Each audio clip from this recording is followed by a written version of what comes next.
Welcome to the e-learning platform of Dr. Bapuji Salunkhe Institute of Engineering and Technology, Kolhapur.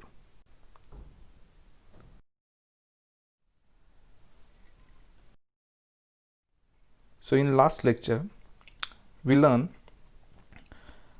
different types of IP address classes and the subnetting, the procedure of subnetting and few example of subnetting. So in this lecture, we are going to see some special addresses which are used in networking, as well as we are also going to discuss the basics of NAT, that is network address translation. So what is meant by special address? So we have already seen in classful IP addressing. In classful IP addressing, we have divided your all IP address range, that is 2 raised to 32 range, in number of classes. Okay, so each number of classes provide different types of different types of subnettings and different numbers of subnets and different numbers of host addresses. So every class contains some kind of IP addresses that are reserved for some special purpose. Okay, as well as we also seen class D address, class E address is also reserved for some special purposes. So all these reserved IP addresses are used for specific application. Okay, so we are going to see all these special IP addresses that are used in networking. So first special IP address is 0.0.0.0. okay, and last IP address is 255.255.255.255. okay, so last IP address is always, we have already discussed, last IP address is always a broadcast address. So what is meant by broadcast address?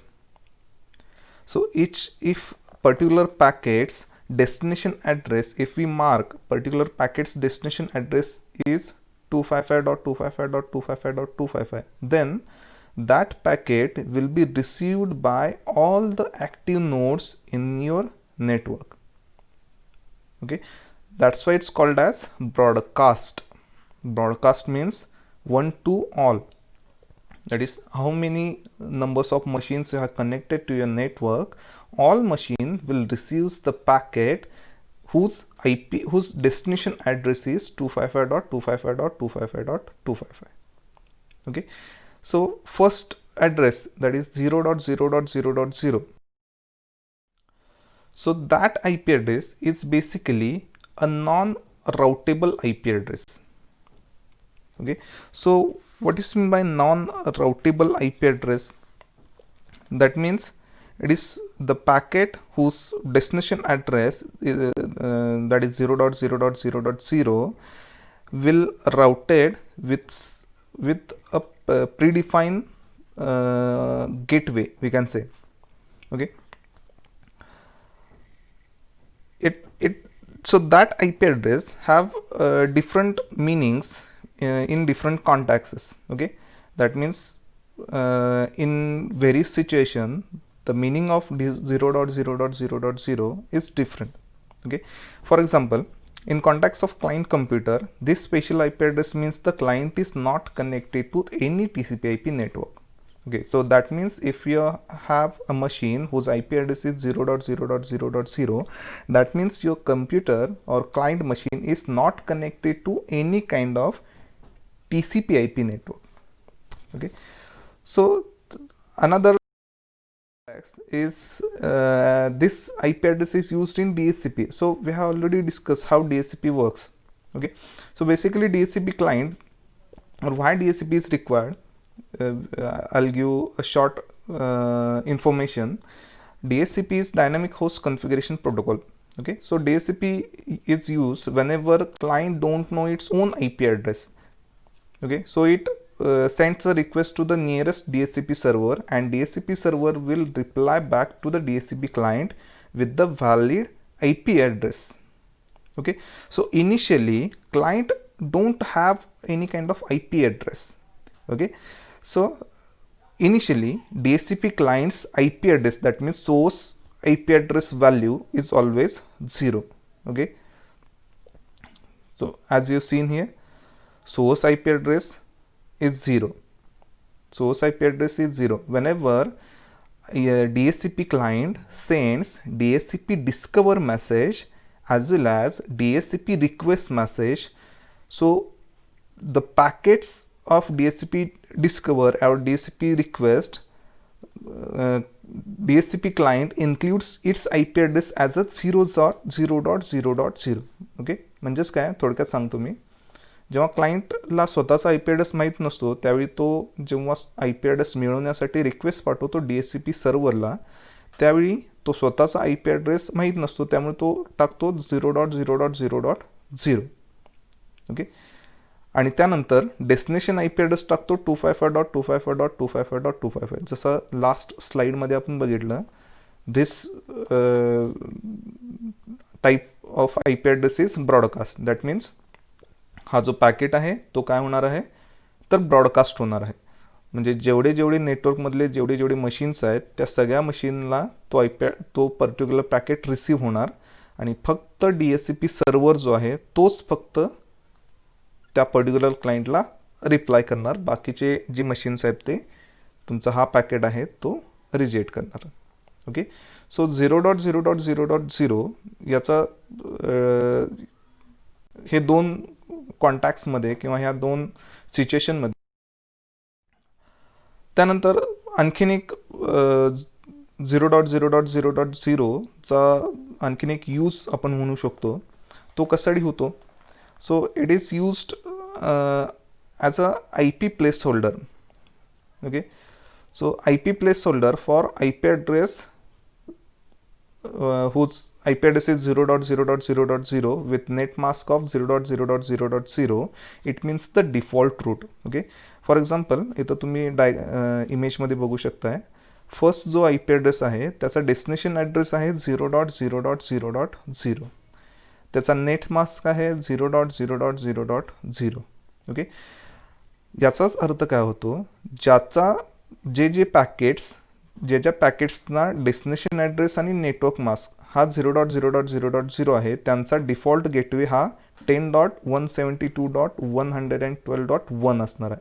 जे हे जे packet आहे ते नेहमी कुठल्या गेटवेला जाणार आहे, तर ह्या गेटवेला जाणार आहे, आणि बाकीचे जे काही पॅकेट्स आहेत ते जे डिफॉल्ट इंटरफेस जो कॉन्फिगर्ड असेल त्या डिफॉल्ट इंटरफेसला जाणार. ओके, जे 0.0.0.0 याचा अर्थ काय होतो, डिफॉल्ट रूट हा डिफॉल्ट असणार आहे, जे हा चेंज होणार नाही. ज्या पॅकेट्सचा डेस्टिनेशन ॲड्रेस 0.0.0.0 असेल, नेट मास्क 0.0.0.0 असेल, त्यांचा डिफॉल्ट गेटवे हा काय असणार आहे, हा असणार आहे. ओके, म्हणजेच 0.0.0.0 ह्या IP ॲड्रेसचे हे 3 बेसिक यूज आपण म्हणू शकतो त्याला. ओके, हे आपण बघू शकतो.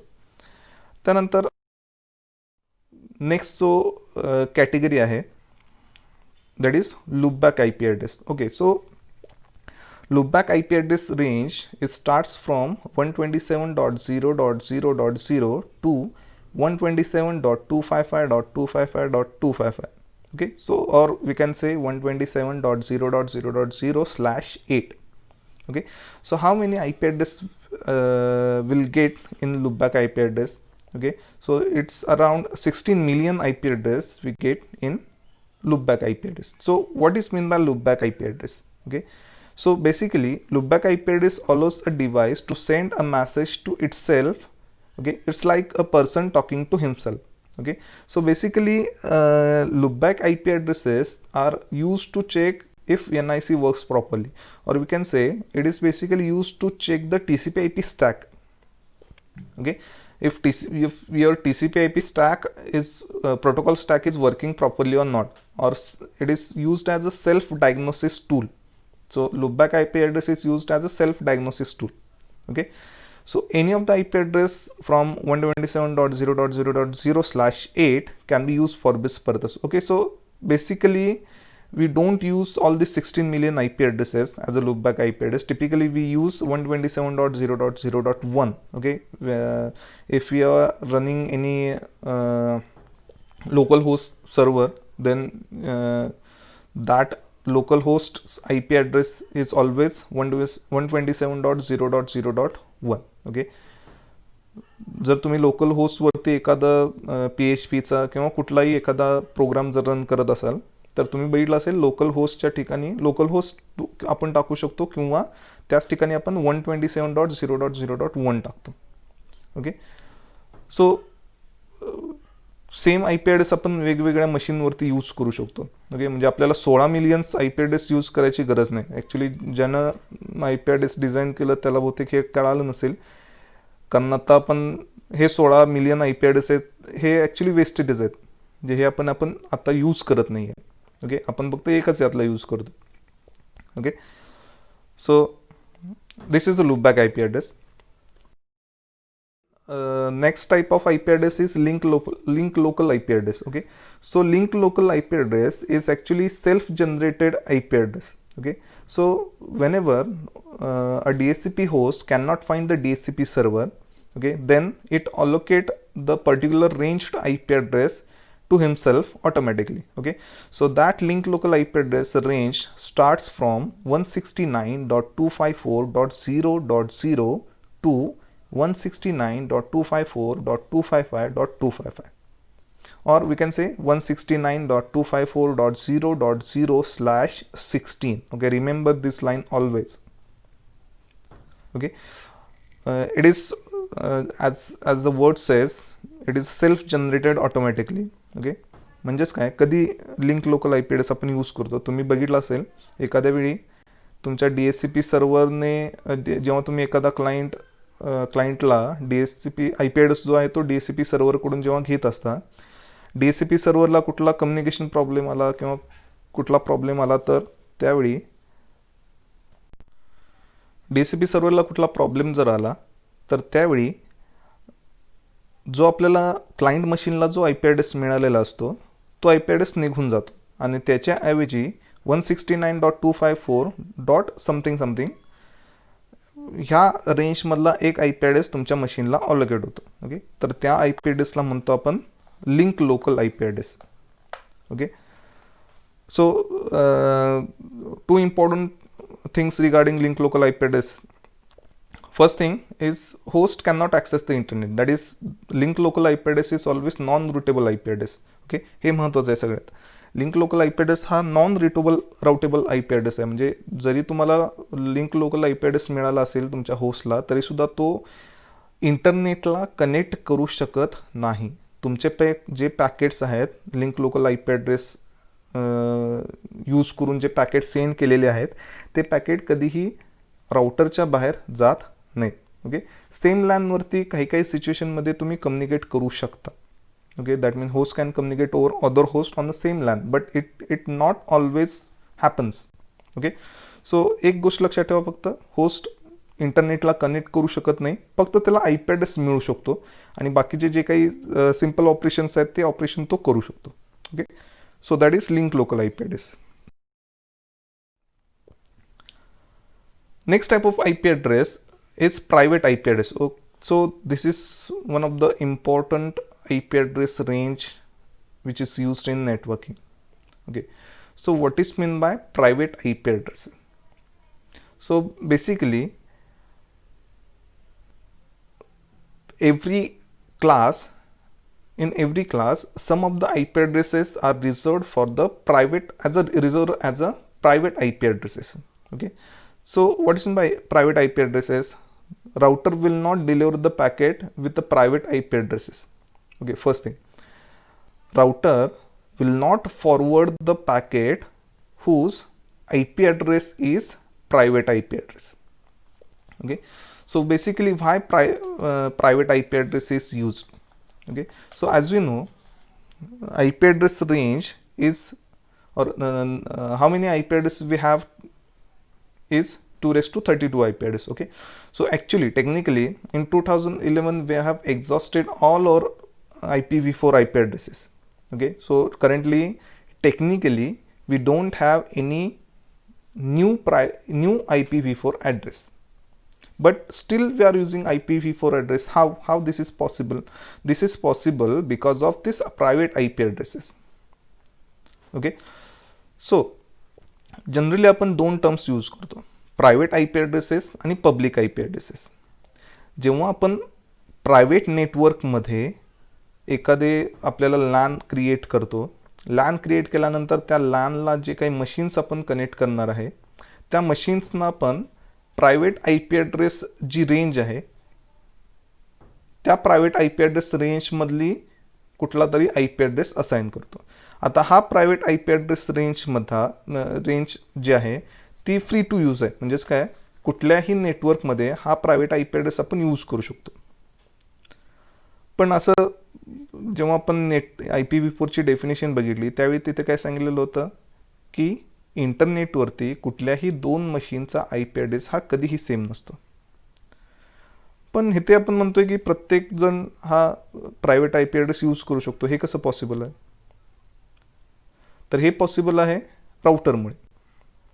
ओके, जेव्हा आपण एखाद्या आपल्या प्रायव्हेट नेटवर्कमध्ये प्रायव्हेट आय पी ॲड्रेस एखाद्या मशीनला असाइन करतो, एखादा पॅकेट तो private I P address use करून क्रिएट केला जातो आणि त्यानंतर तो पॅकेट जेव्हा आपल्या राउटरच्या बाहेर आपल्याला जेव्हा सेंड करायचा असतो त्यावेळी आपला राउटर जो आहे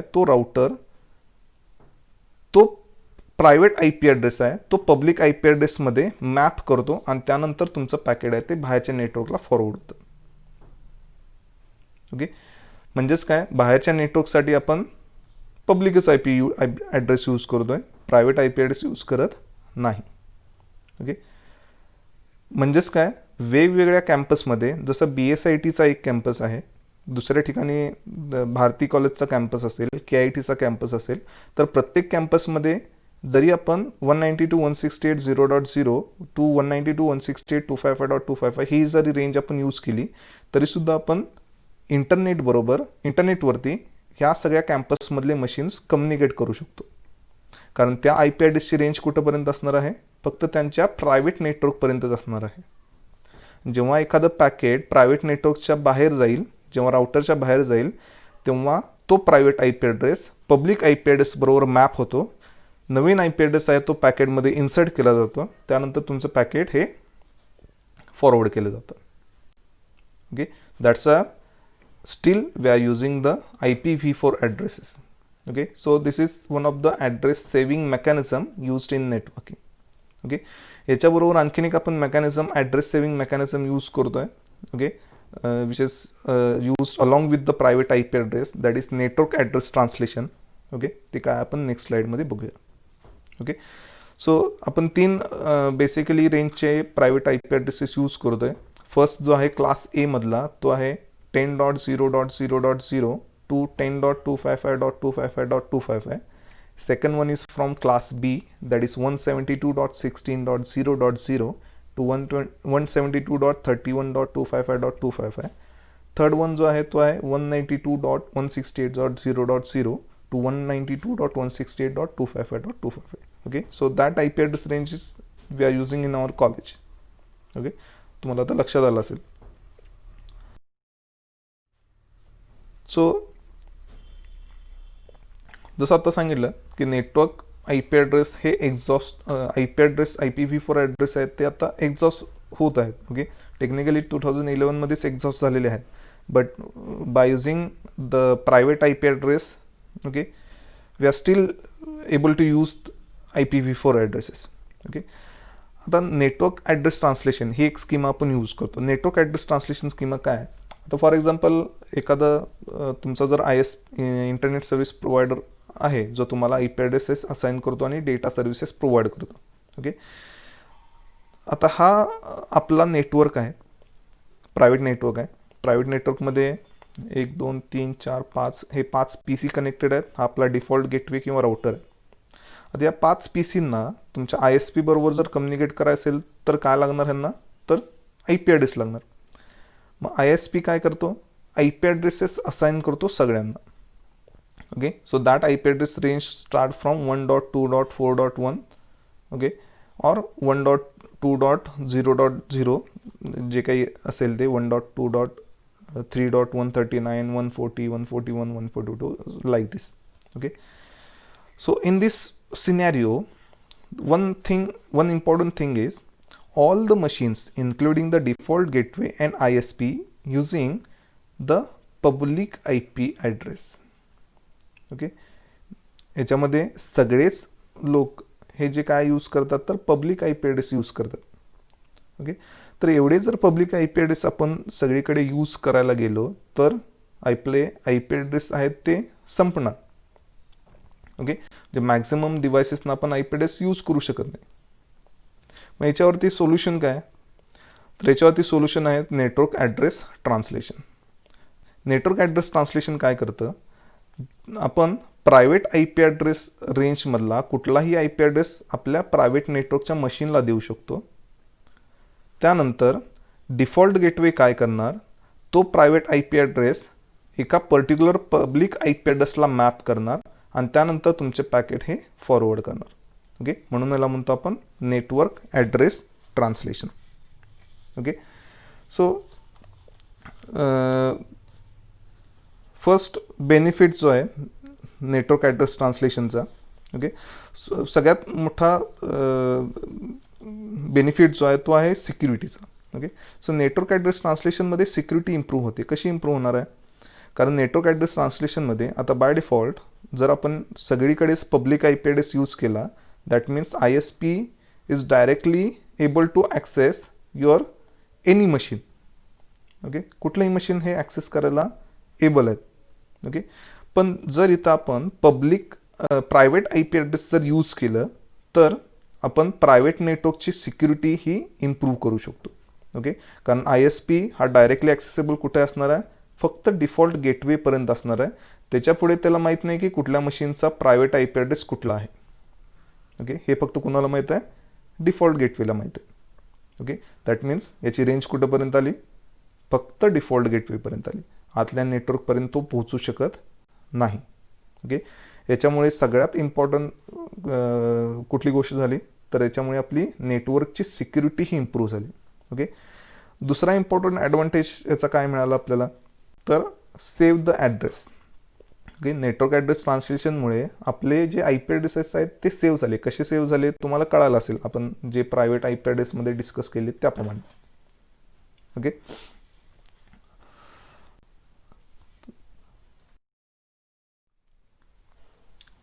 so we have basically 4 types of NATs.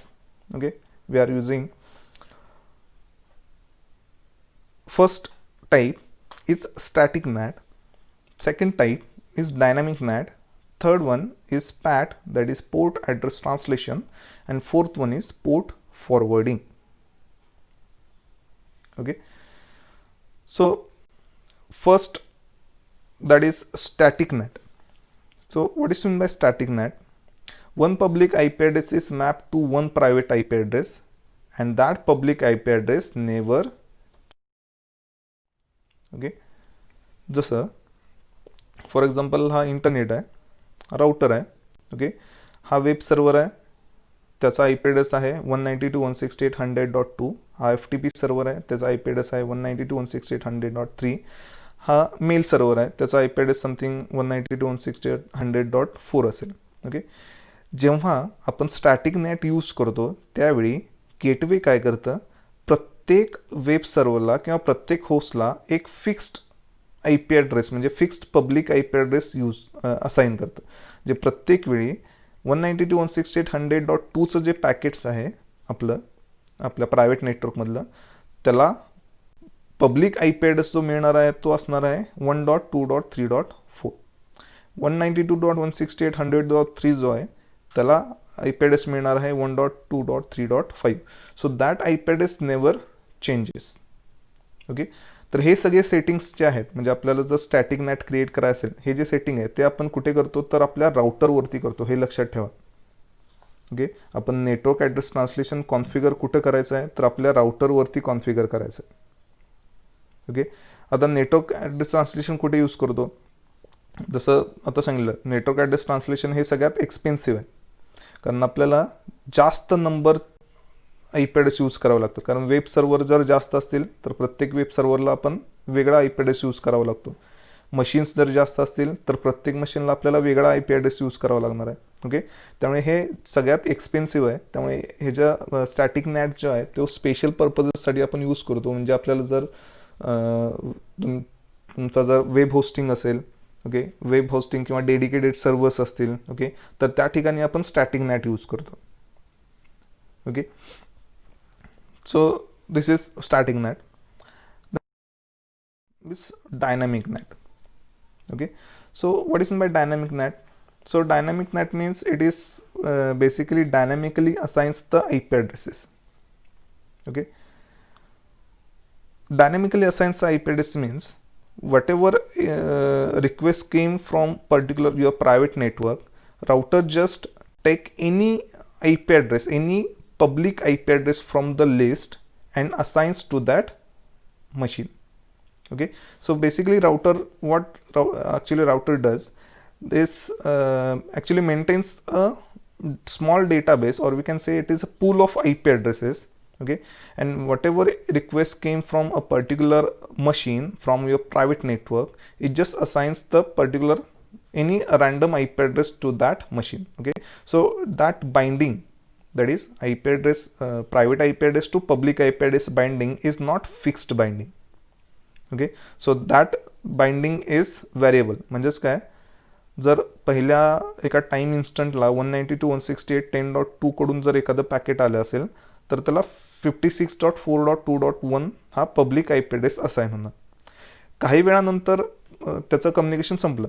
काही वेळानंतर जर सेम मशीनने रिक्वेस्ट केली एखादं पॅकेट 192.168.10.2 तर त्याला हा पण आय पी ॲड्रेस असाइन होऊ शकतो, किंवा कदाचित दुसरा पण कुठलाही आय पी ॲड्रेस असाइन होऊ शकतो. ओके, म्हणजेच काय, हे जे मॅपिंग जे आहे ते कुठलंही फिक्स्ड मॅपिंग नसतं, हे डायनॅमिकली असाइन मॅपिंग असतं. ओके, तर this is also use for I P masquerading. Okay, so it is expensive.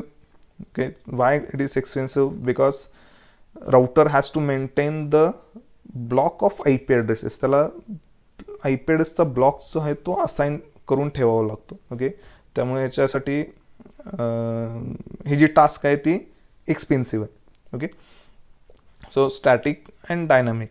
Okay, then next type PAT, that is port address translation. Okay, so port address translation is basically port translation schema. Okay, so previous two methods, static NAT and dynamic NAT, is this IP address, this schemas is also is basically based on the IP addresses. Okay, port address translation is basically port addressing schema. Okay, that means we have to assign a particular port number to the private network, and we have to map that port number with the another port number on a public network. Okay, for example, if one of the machine from private network, that is 192.168.100.1, if that machine wants to communicate with the host which present on the internet, okay, so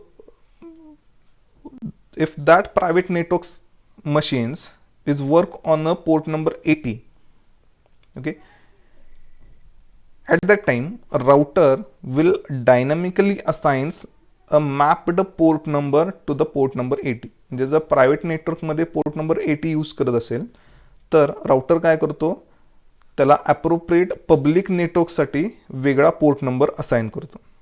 okay, जे first जे दोन type बघितले आपण ते फक्त कोणाबरोबर deal करतात तर आय पी ॲड्रेस बरोबर डील करतात. ओके, आणि पोर्ट ॲड्रेस ट्रान्सलेशन कोणाबरोबर डील करतं तर पोर्ट बरोबर डील करतं. म्हणजेच काय, तुम्हाला जर पोर्ट मॅप करायचे असतील, ओके, त्यावेळी आपण पोर्ट ॲड्रेस ट्रान्सलेशन यूज करतो.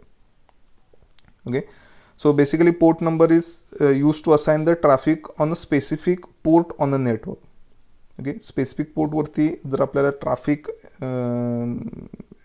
असाइन करायचं असेल तर त्यावेळी आपण पोर्ट ॲड्रेस ट्रान्सलेशन यूज करतो. Okay, another benefit is packet tracking. Packet tracking. So what is my packet tracking? Basically, we don't have to use different IP addresses or different public IP addresses for many private IP addresses. We can just use many port number and we can assign those many port number to the many machine. Okay, म्हणजे आपल्याला प्रत्येक वेळी प्रत्येक मशीनसाठी वेगळा I P address use करायची गरज नाही. आपण काय यूज करू शकतो, हे जे सगळे मशीन्स आहेत, फॉर एक्झाम्पल या डायग्राममध्ये 4 मशीन्स आहेत, 4 मशीन्ससाठी आपण एकच आय पी ॲड्रेस यूज करू शकतो. ओके, फॉर एक्झाम्पल इथे यूज केलं आहे बघा 234.1.2.32:8000, जे 192.168.100.1 जो आहे तो 80 पोर्टवरती कम्युनिकेट करणार. ओके, 192.168.100.78 80 पोर्टवरती त्याला आपण 8001 पोर्ट असाइन केला. तिसरा जो मशीन आहे त्याला 8002 पोर्ट असाइन केला. चौथा जो मशीन आहे त्याला 8003 पोर्ट असाइन केला. ओके, म्हणजे एकच आय पी ॲड्रेस आपण मल्टिपल क्लायंट मशीनसाठी यूज करू शकतो. म्हणजे आपल्याला 1 to 1 प्रायव्हेट आय पी ॲड्रेसला एकच public I P address use करायचं असं नाही. हे लक्षात ठेवा, हे खूप इम्पॉर्टंट आहे. आपल्याकडे एक जरी पब्लिक आय पी ॲड्रेस असेल तरी सुद्धा तो public I P address use करून आपण कितीतरी मॅक्झिमम नंबर्स ऑफ मशीन्स त्याच्यावरून सर्व करू शकतो. म्हणजे maximum numbers of private I P address एकच public I P address use करू शकतात. ओके, पण ऑब्व्हियसली यानं काय होणार आहे, तुमच्या नेटवर्कचं स्पीड कमी येणार. ओके, कारण का प्रत्येक वेळी राउटरला एक क्यू मॅनेज करावा लागतो. ओके, म्हणजे 192.168.100.1 या मशीनकडून एखादा पॅकेट आला तर तो फर्स्ट क्यूमध्ये जाणार, त्याला public I P address assign होणार, त्यानंतर फॉरवर्ड होणार, त्यानंतर नेक्स्ट, त्यानंतर नेक्स्ट, त्यानंतर नेक्स्ट. ओके, तर जेवढे जास्त तुम्ही मशीन्स यूज करणार आहे, म्हणजे private I P addresses use करणार आहे एका पब्लिक आय पी ॲड्रेससाठी, तेवढं तुमचं नेटवर्क कम्युनिकेशन स्पीड जे आहे ते काय होणार आहे, कमी होणार आहे.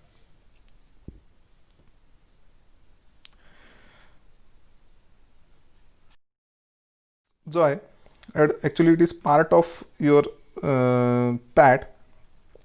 Okay, port forwarding. Okay, so basically port forwarding deals with the incoming traffic. Okay, PAT deals with the outgoing traffic. Okay, PAT हा outgoing traffic बरोबर डील करतो. ओके, आणि पोर्ट फॉरवर्डिंग जे आहे ते इनकमिंग ट्रॅफिक बरोबर डील करतं. Okay, so it is used in scenario basically is when you have only one public IP address but with the several public servers. Okay, म्हणजे तुमच्याकडे एक पब्लिक आय पी ॲड्रेस आहे पण public servers भरपूर आहेत. Okay, त्या केसमध्ये आपण पोर्ट फॉरवर्डिंग यूज करतो. Okay, so port forwarding, what is mean by port forwarding? As I said, it is used where you have one public IP address but you have to serve many public server. For example, if we have 3 servers, first is web server, second is FTP server, and third one is mail server. Okay, web server's IP address is 192.168.100.2, FTP server's IP address is 192.168.100.3, mail server's IP address is 192.168.100.2.